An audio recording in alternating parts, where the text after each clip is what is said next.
আজ থেকে বহু শতাব্দী আগে এক নগরে এক বৈরাগী সাধু বাবা বাস করত এবং তার সম্বল ছিল শুধুমাত্র একটি ছোট্ট ল্যাঙ্গট আর ভিক্ষা করার জন্য একটি ছোট্ট পাত্র।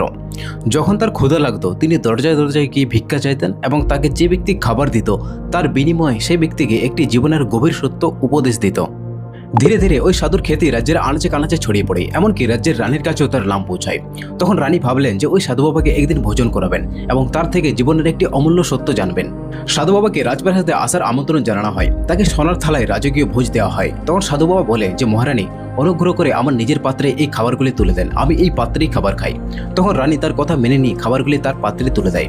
তারপর সাধু বাবা খাবারগুলি খেয়ে নেয় এবং রানীকে জীবনের একটি গভীর সত্য উপদেশ দিয়ে বিদায় নেওয়ার অনুমতি নেয়। রানী তখন হঠাৎ করে সাধু বাবাকে বলে যে সাধু বাবা, আপনার এই পাত্রটি আমায় দিয়ে দিন, আমি এটি স্মৃতিচিহ্ন হিসেবে রেখে পুজো করব। আর সেই মুহূর্তে নির্দ্বিধায় পাত্রটি রানীর হাতে তুলে দেয়।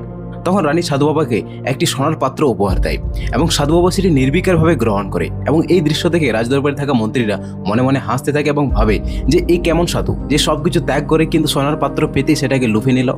এই খবরটা গোটা রাজ্যে ছড়িয়ে পড়ে। তখন এই কুখ্যাত চোরের কানে এই খবরটি পৌঁছায়। চোরটি ভাবলো যে এই পাত্রটি আমি কোনো না কোনোভাবে পেতেই হবে। তারপর সাধু বাবার পিছু নিল। সন্ধ্যাবেলায় যখন সাধু একটি কুটিরে বিশ্রাম নিতে ঢুকে তার পেছন পেছন সেই কুটিরে চোরটিও ঢুকে পড়ে। তারপর সাধু বাবা সোনার পাত্রে রাখা অবশিষ্ট খাবারটি খেয়ে সোনার পাত্রটি বাইরে ছুঁড়ে ফেলে দেয় এবং ঘুমিয়ে পড়ে এবং সেই সোনার পাত্রটি চোরের পায়ে গিয়ে পড়ে। এবং এটা দেখে চোর তখন হতভম্ব হয়ে যায় যে বস্তুটা তার কাছে এত অমূল্য ধন, কিন্তু সাধু বাবার কাছে সেটা যেন একটা আবর্জনা।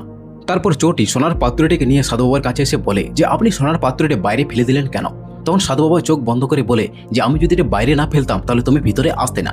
তখন চোরটি সাধু বাবার পা ধরে বসে। তারপর সাধু বাবা ধীরে ধীরে বলে যে সারা রাত যদি তুমি পাত্রের চিন্তায় অস্থির থাকতে তাহলে না তো তুমি ঘুমাতে পারতে না আমি ঘুমাতে পারতাম।